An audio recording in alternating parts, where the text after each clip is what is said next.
My name is Sharon Cusack, and I'm a holistic practitioner and a longevity coach, and really focusing on cellular regeneration. And when we look at the body and we look at what we're comprised of, we're comprised of over 50 trillion cells. And every one of those cells has the ability to transmit energy. We have receivers and acceptors within all of those cells. And what my key is in regards to what I do teach is how we can open up those cells and create a free flow path, which is lacking inflammation, reducing inflammation. Because anytime we have inflammation at the cellular level, the cell creates a contraction, a contractive barrier around the outer edge of it. And that contractive barrier prevents a free flow of blood and oxygen in and out of the cell. And that free flow then prevents us from having a healthy cell. We can take all kinds of nutrients, all kinds of minerals, all kinds of, breath work, exercise. But when the cell isn't permeable to those beautiful minerals and nutrients and oxygen, then how can we have a healthy cell? Every single part of our body, the nerves, the tendons, the ligaments, the brain cells, the bones, everything starts at the cellular level. So what I'm going to do today is I'm going to talk about those factors. We'll talk about how we can actually look at ourselves and say, hey, what can I do to create a healthy body based on healthy cells?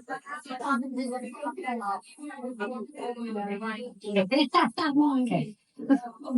So as a longevity coach, I spent a lot of years really on my own personal journey. My own personal journey of health started when I was 13, when I was running a program, because health is many aspects. It's not just the physicality. It's the emotional, it's the spiritual being, it's the physical being. It's how we manage our life. And when I was 13, I was running a program. I was the youngest of 8 children, 6 older brothers, 1 older sister. Really crazy family. It was more survival than anything. And there was a lot of fighting, a lot of fighting, a lot of suppression of emotions. I mean, we weren't sitting around the table talking about our emotions when you're sitting with a group of 7 men, my father and my 6 brothers. And the night before my second oldest brother's wedding, I had my first and only appendix attack. I didn't know it was an appendix attack. So what I decided to do was sit there and suffer, because I didn't want to disturb the festivities. Everybody was it was the first big wedding in the family. Everybody was all excited about this wedding. You got the party, you got the reception, you got everything. So I just sat in the corner. And that sitting in the corner, I sat in the corner and waited for like 4 days before I finally collapsed. Because I was running a program, a suppression program, because we didn't talk about our feelings, remember? So I didn't want to disturb this. And by the time I was rushed into the hospital, my appendix had ruptured and it was rotting in my stomach. I was 13. And that ended up creating quite a journey of what ended up happening with me from a physicality perspective. But also, as I reflect on it, as I'm looking back on that journey, I realized that it was more than that. It was the suppression of self and, be seen and not heard. And, you're just this little person that I almost lost my life because it was very close to blood poisoning. So really what I've been doing for the last 50 years is revitalizing myself, renewing myself, and restoring myself on all of those levels, on all the levels that ended up suppressing myself back when I was 13, and what ended up happening from all the antibiotic therapy that I had. I mean, I was in the hospital for about 15 days because there was such a systemic infection. And then they closed me up. I filled up again full of infection. They had to open me up again.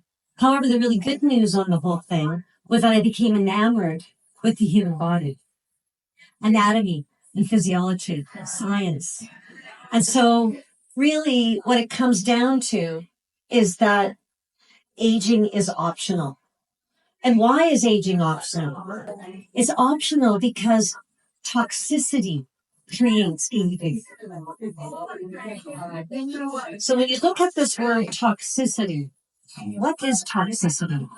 Toxicity is when our body cannot get rid of the heavy metals, any of the processed foods, any of the chemicals. Because when you start looking at foods and you start looking at what it is that's in our food supply, you see these syllables that are like 4 or 5 syllables long. Well, I mean, if you can't pronounce it, then don't eat it because our body can't recognize it.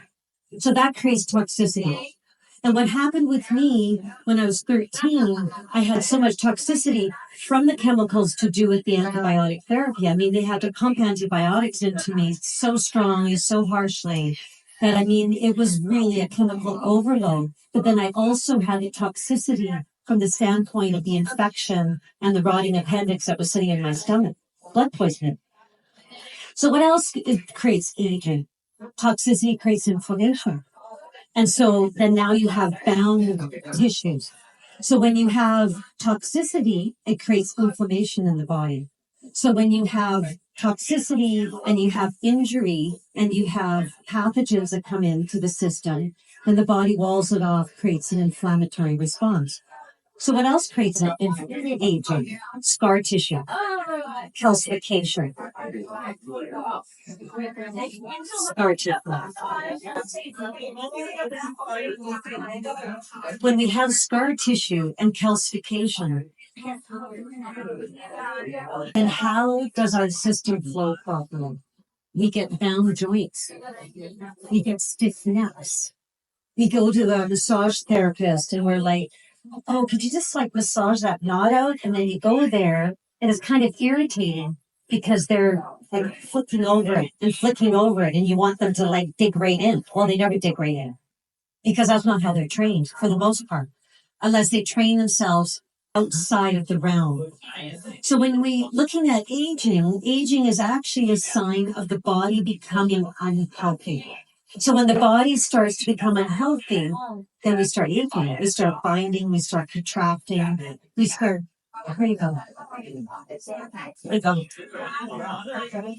So it actually creates cellular aging. What else creates aging is emotions. When we are so paralyzed in fear and we're so concerned about stress and we're running an anxiety program, and I really ran a wonderful anxiety program my entire life because I was born into anxiety. I was born into fight, flight, being chased down the road by one of my brothers, whatever. Like it was constant teasing. I mean, there was 8 kids in 14 years. It was crazy. It was crazy. And that dumps cortisol into the system.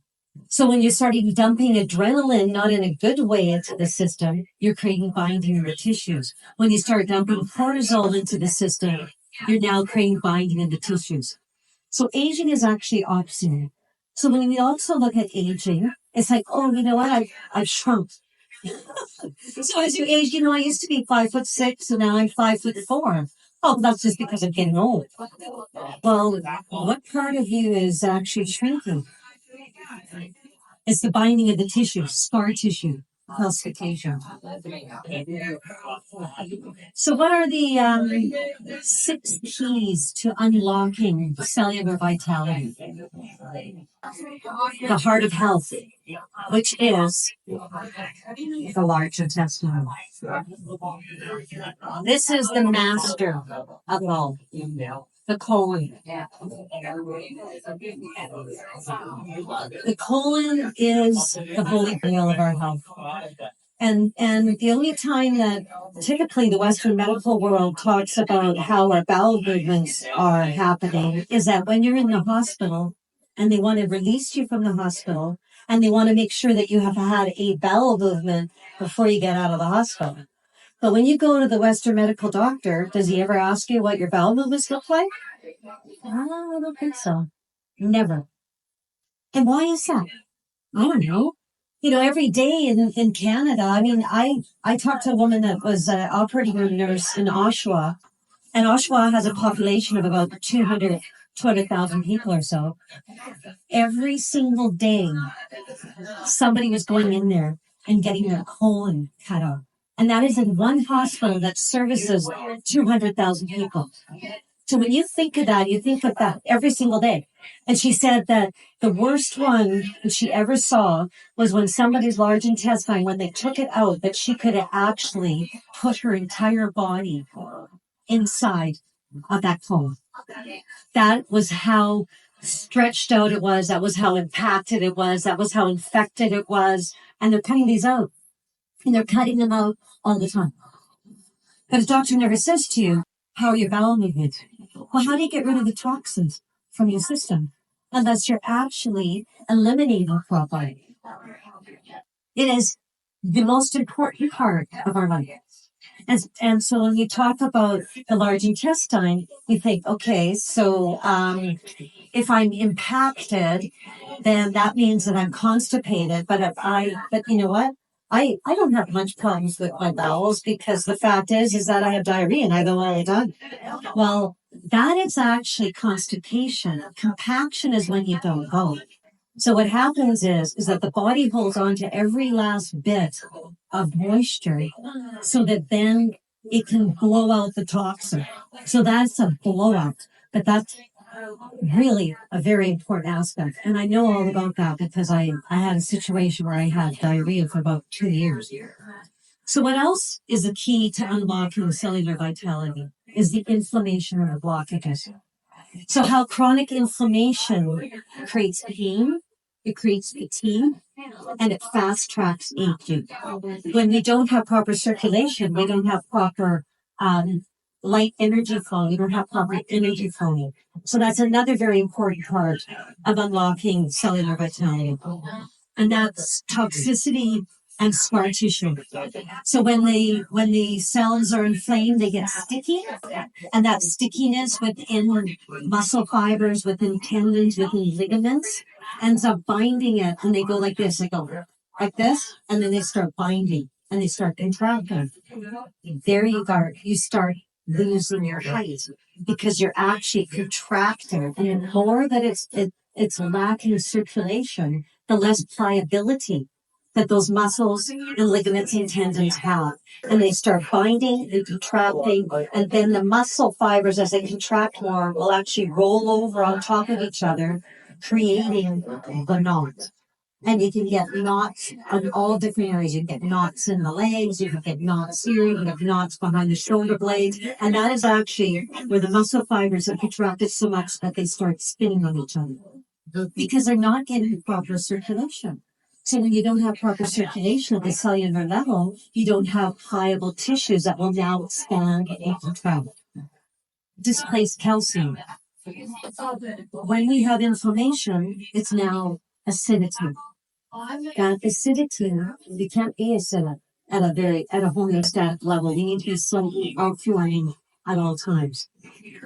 That acidity needs to be buffered down to become more alkaline. What does the body do? The only resource the body has to buffer down acidity due to inflammation is to pull calcium from the bones. That calcium now becomes bloodborne, and it'll find a place to park. It'll park itself in the joints. Therefore, arthritis. Well, my knuckles are getting swollen because I have arthritis. Well, what is arthritis? Arthritis is inflammation in the joint. And then why are the knuckles getting bigger? Because little microparticles of calcium are binding into that knuckle, and then now you have pain because, especially in the hands, there's so many nerves in the hands that calcium starts binding around the nerves, and then the nerves rub on those microparticles of calcium, and it feels like shards of glass. Sciatica, very similar thing. The sciatic nerve that runs down beside the sacrum gets bound in the tissue, it gets trapped, and because of the acidity due to the inflammation, the microparticles of calcium park themselves in there, and now the nerve runs on that and creates pain.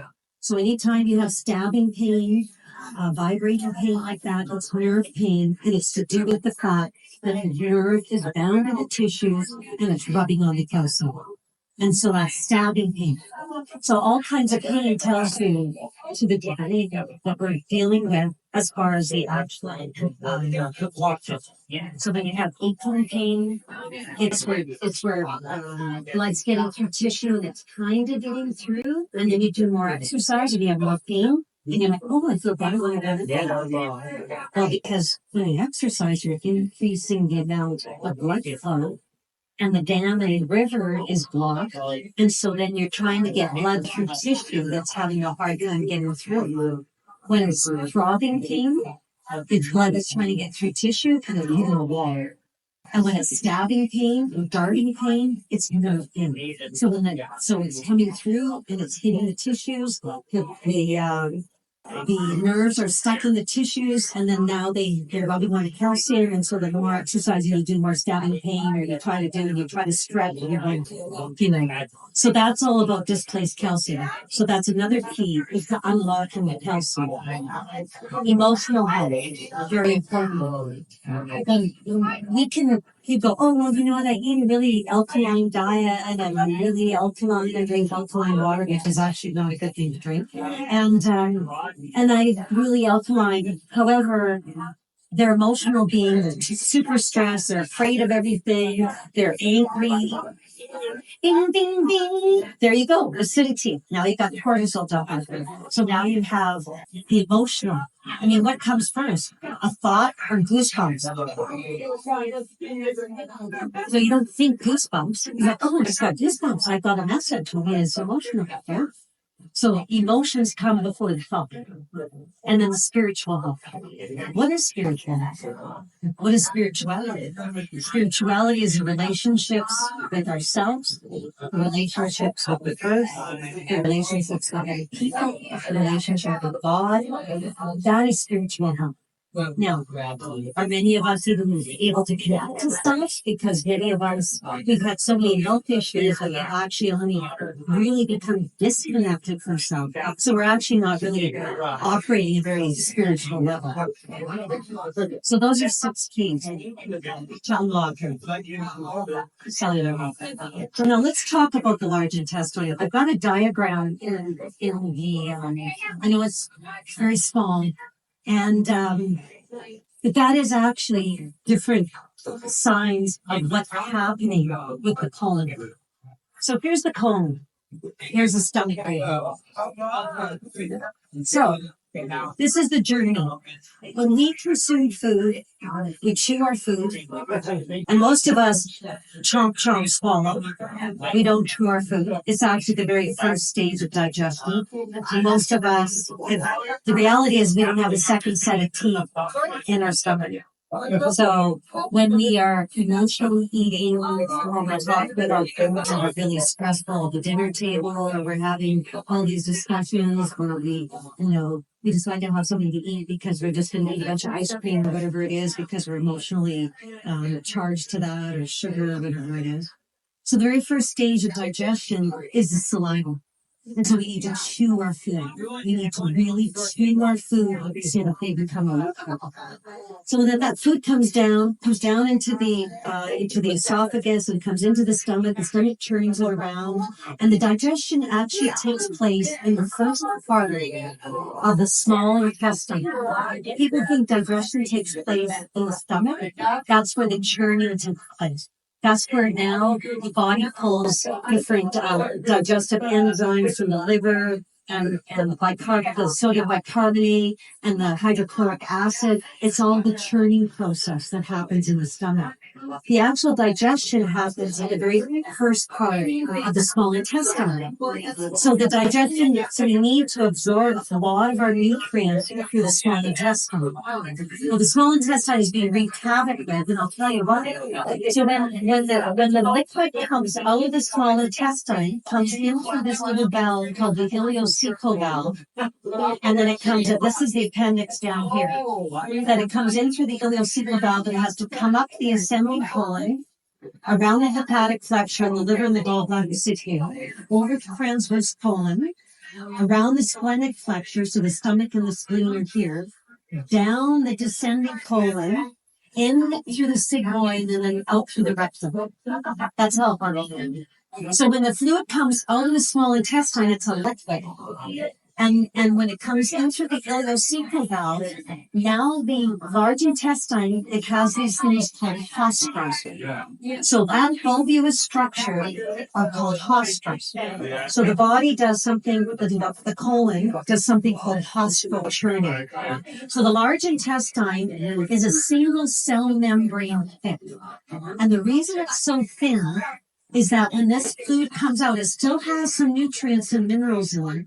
Comes into the large intestine, the large intestine, if it's functioning properly, starts doing postural churning. It starts drawing up the last bit of moisture through the intestinal wall and the last bit of minerals and nutrients, and starts creating the food.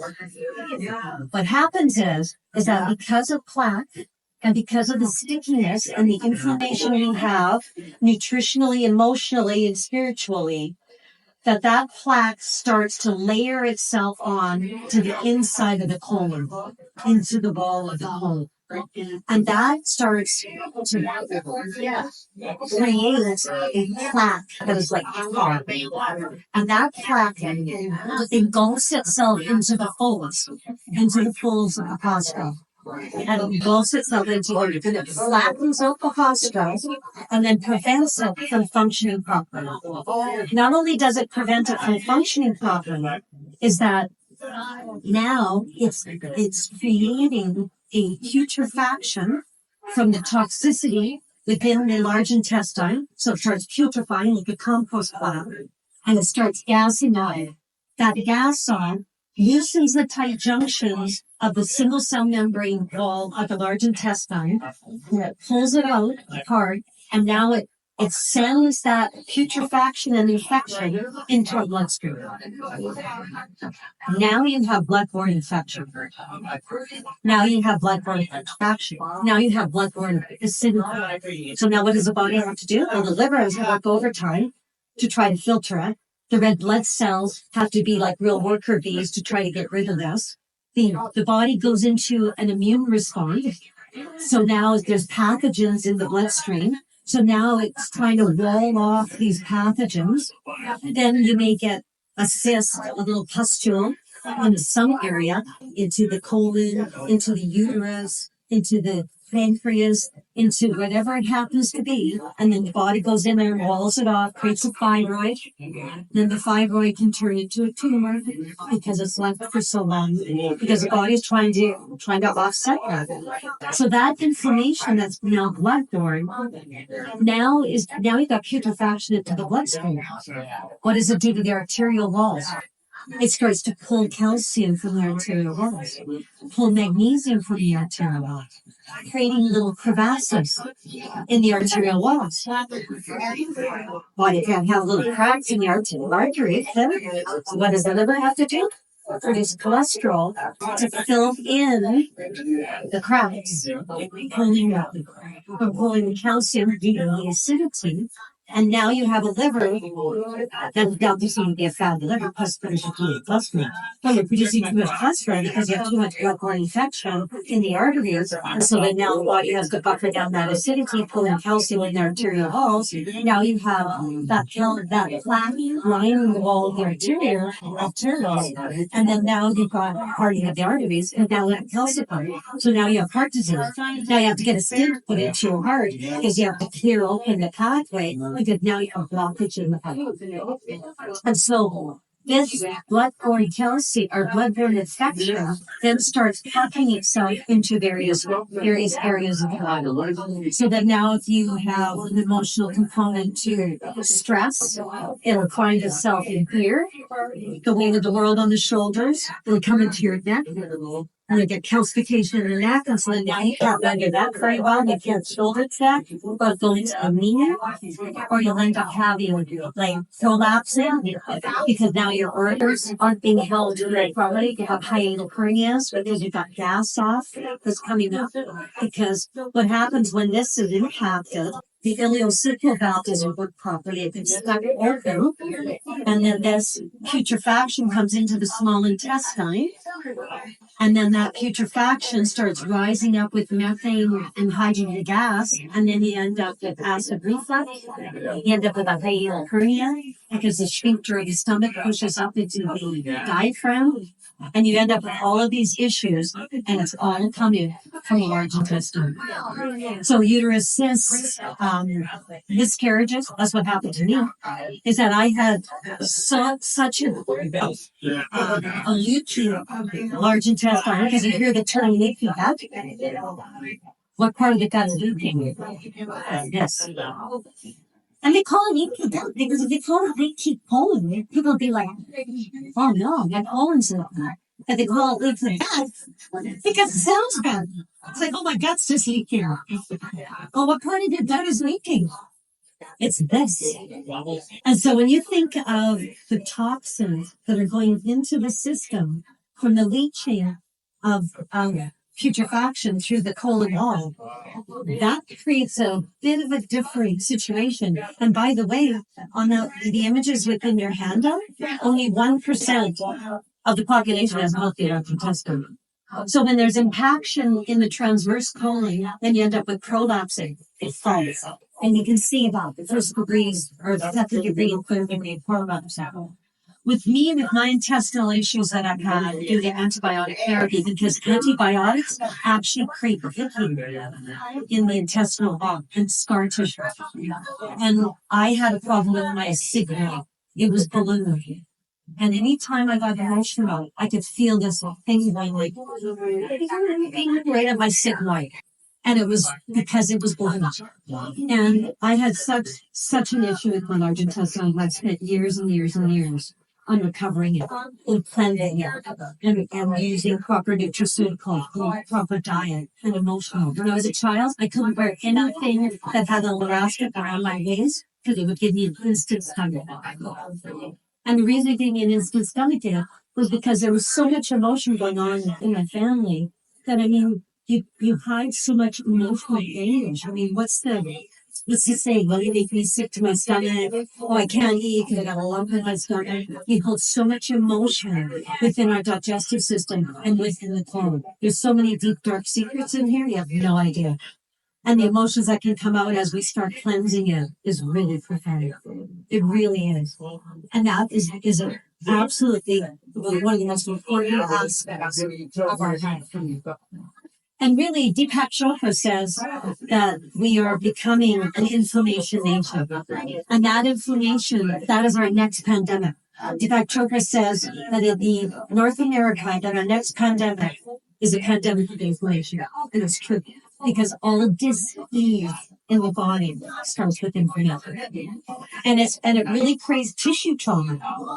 Because when there's the inflammation cycle, when you have inflammation, so what happens when we have an injury or a pathogen, a virus or an infection, it comes into the body. So the very first step is that the body produces white blood cells. I mean, tryptophan, a form of white blood cells. And so that then starts creating in there, and it starts creating a healing field. So that initial acute inflammation goes in there, starts to repair the area. But what happens is that typically when we have an injury or a pathogen, because our body's dealing with so many pathogens and infection because of our large intestine. So when you think of the meter of inflammation that's within our system is really high when our colon isn't functioning properly. Then you have another pathogen that comes in. So then now you need to put more white blood cells into that area to help offset that. So now your inflammation meter is now here. And then you have emotions that come into play. So you have your inflammation meter that goes over here. And so then now your body is dumping cortisol. And so we're in this state. So then the system is dumping white blood cells in to offset the inflammation, whether it's coming from cortisol, from pathogens, from an injury itself. So then there's the healing field. So the body's really beautiful because it starts to heal the area. However, what happens is it becomes chronic so quickly. And then that healing, it starts creating free radicals, oxidative stress, and it starts going into tissues that are actually healthy tissues. And then now you have chronic inflammation. So now those other tissues are being inundated and they're actually creating more inflammation, more bleeding, and more contraction. And so then now you're creating more scar tissue because as soon as the cell gets inflamed, it makes the tissues like the ligaments, tendons, muscles, fascia sticky, it starts binding. And when you talk about hernias, like there's hiatal hernia, right? Stomach sphincters pushing up into the diaphragm, but then you have other hernias, inguinal hernias. And that is where the fascia, because there's been so much leaching of infection from the large intestine in through the pelvic wall, in through the abdominal cavity, that it's actually deteriorating the value or the quality of the fascia. And so then now the intestine pokes through the hole of the fascia. And then what happens is that the Western medical world decides to go and put mesh in. They used to fix hernias with just a few sutures, but now they want to use mesh. And anytime you put anything foreign into the body, the body's going to create inflammatory response. It doesn't matter what you put in there. You put in a new knee, you put in a new shoulder, you put in a new hip. Now you're in a 24/7 inflammatory response. So, because the body's trying to get rid of it. So when they decide to go in and use surgical mesh to fix the hernia, now you have mesh in there, and the body's going, hey, I don't want this in here, so I'm going to wall it off. And I'm going to create inflammation around it because I'm going to try to get rid of it because it's like a sliver. If we ever have a sliver in our finger that we can't dig out, what does the body do? Pushes it out. So when you have something in our system that doesn't go on, then the body's going to try to push it out. Well, you can't say, hey, I decided to put that in there, so don't respond to what it is, because that won't get that instant. So what happens with mesh is that calcium starts to bind in it, because remember, any inflammation is acidity. It can't be acidic. We need to pull calcium from the bones to buffer that down. So then the mesh starts binding with calcium and creates a wall. So now we have a wall in our abdomen. And then the other factor is that if you're trying to, when the tissue is so damaged from the fact that there's putrefaction spilling into the large intestine, that you're actually, it's like taking a hammock and trying to hang the hammock between two rotten trees. Well, when the tissue isn't healthy due to the putrefaction from the leaking large intestine, then now you're going to decide to sew surgical mesh onto tissue that is deteriorated, and it's not going to hold. And so eventually it'll happen where now that mesh starts tearing away, and then they'll have to go in and do more surgery. And then you create more blockages. So then how do you have a healthy prostate? When you have leaching of the large intestine, how do you have a healthy prostate? You can't have a healthy prostate, so it's going to be inflamed because it's leaching in there. How does a woman, with me, I had miscarriages because I was leaching infection into my uterus. I mean, I had 3 of them until I started to really look at my diet and look at my lifestyle. And I managed to carry my daughter. But that wasn't the end of it. Then I ended up with staph infection in my uterus because I was still leaching infection and because I still had to heal my large intestine. But thank goodness I was able to. So then it's creating scar tissue, calcification, and more blockages, which is actually part of the HA process. One of the most important things that we can consider in regards to that is that in the abdomen, I'll just touch on this. We've only have about 5 minutes. Is that when we have surgeries, and even from the leaching of toxification into the large intestine wall, then we create a web of scar tissue in the abdominal cavity. And there's actually an image in your handout in regards to that. And what it is that web will start binding the intestines. And so now the small intestine should move freely and be really like it's got an outer surface that's really slippery.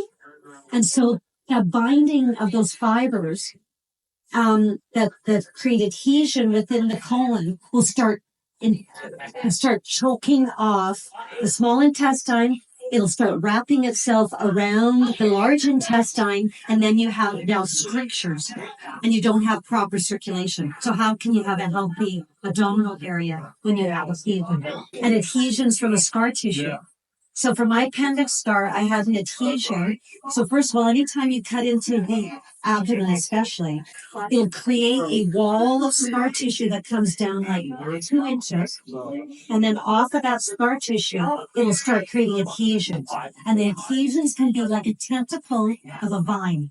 And I had an adhesion from my appendix scar that had grown up and had attached itself just below my sternum between my ribs, and a little cyst was growing on it. And it had attached itself over here into, and how did I know that? Because when I do body work and I do work to help remove adhesions within the body, and I had somebody working on that area, and when it gave, and he was working right here, it popped over here. And about 2 days later, it felt like I had a bruised leg. And so that would have happened. What would have happened if I never would have dealt with that? That adhesion would have continued to contract because remember, it's lacking oxygen and it doesn't have the ability to expand and contract. It doesn't have pliability. It would have continued to contract. And then one day I would have turned and I would have cracked my rib. And they would have said, oh, well, you're getting older, Sharon, and you have osteopenia. And so then therefore, your bones are getting brittle. And the only reason that our bones are getting brittle is because we have so much systemic inflammation and acidity due to, for the most part, the large intestine. The body's leaching calcium from the bones as fast as it can. And so now you have weak bones. Yeah, you have brittle bones. And you can see in there that there's an image of the spine. And actually, if you look close, you'll see, it's not a very good picture because it's so small. But you'll actually see these little holes in the vertebra. And those are actually from inflammation up the spine and the binding of the tissue, preventing circulation to the cartilage. Because anytime you have binding in the knee joint, the hip joint, up and down the spine, is that now you do not have proper circulation, proper blood flow to the cartilage. The cartilage starts to shrink, and therefore you start to lose your height. And I gained 1.25 inches in height from having my spine opened up, and I measured myself before, and I measured myself after, because then I got circulation with a serious spinal injury 23 years ago. And it had bound, and it had stuck to my spine. And it had flattened out my vertebra because I had lost so much calcium, and it had contracted my spine so much, and I had so much pain associated with it. That when I opened up those tissues, got circulation to the cartilage and to the synovial fluid of the vertebrae, I pumped it up, and it now, and I grew back this flattened vertebrae, because that now the body's brilliant because it knows that little microparticle of calcium that came from that particular spot, when it gets dislodged, it'll go back in. And the same thing for knees and hips. That we're inundated with knee and hip replacements. Like, holy moly, like what happened? What happened is that we're full of inflammation. It's full of inflammation. It's contracting all of the ligaments and the tendons and the muscles. So we don't get circulation to the cartilage. The cartilage is calcifying. It basically calcifies itself onto the inside of the joint, and it feels like bone on bone, but it's calcified cartilage.